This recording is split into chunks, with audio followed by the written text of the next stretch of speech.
to me, that's bullshit. I write because I'm fucking like a masochist. I hate it. It's like painful. I like stab myself in the head while I'm doing it.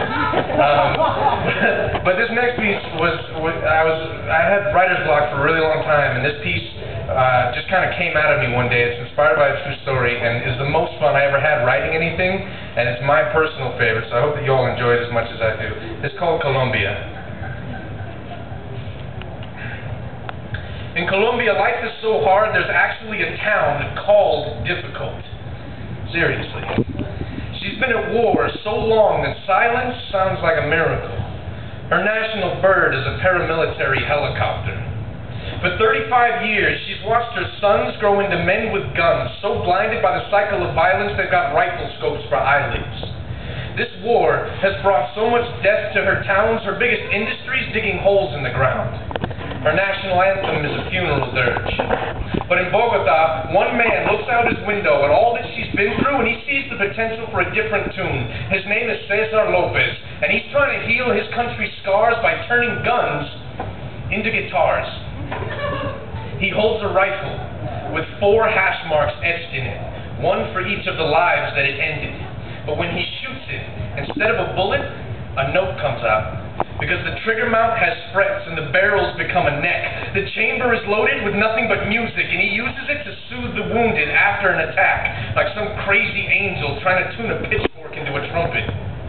He does all of his songwriting on airplane sick bags because he says, I'm vomiting up what's inside me.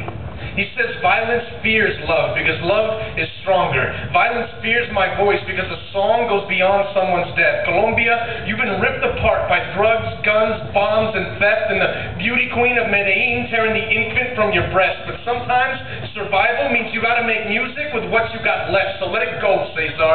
Strum that riff. Play it so loud it reverberates all the way from the hills to the one-legged children of El Difícil. And don't stop with guns and guitars.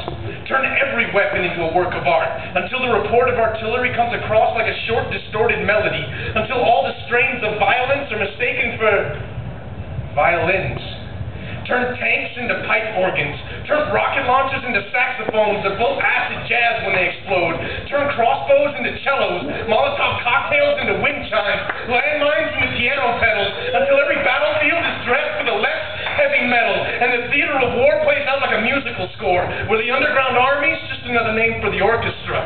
The string section's comprised of ex-puppet governments, and bomber pilots have all become percussionists, where patriots drape flags across their backs to use as guitar straps, as generals engage in battle raps, where every soldier is a musician, and covert missions are the ones where they stop playing and just listen. Or just turn every weapon into a guitar, until we've completely rewritten the music of war, so that the only way to win is to strike a chord. Thank you. Yeah!